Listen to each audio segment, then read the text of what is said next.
Ах, каква парзалка има Анче тази зима! Каза бати с въздишка, уж четеше книжка. И измъхнахме се двама, без да види мама. Вънка Сашо, Гого, Милка с новата престилка. Кой с кънките, кой с обуща, по леда се спуща.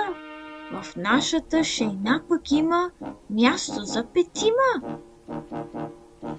Накачихме се веднага, че денят си бяга, и потеглихме людешки с викове и смешки. Но щом стигнахме до края, как стана не зная.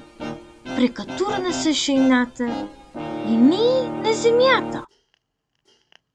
Аз ударих си ръката, скъсах си яката, бате триеше припряно лявото коляно. Сашо здраво си охлузи румените бузи и раздрана бе на Милка новата престилка.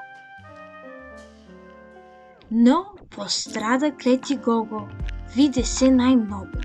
Той загуби си калпака и с глас заплака. Събрахме се пак, плахи, бледи, с болки и повреди, но след малко се засмяхме и в шейната бяхме. Край, да си наиграем, па макар да знаем, че след днешната парзалка ще ядем топалка.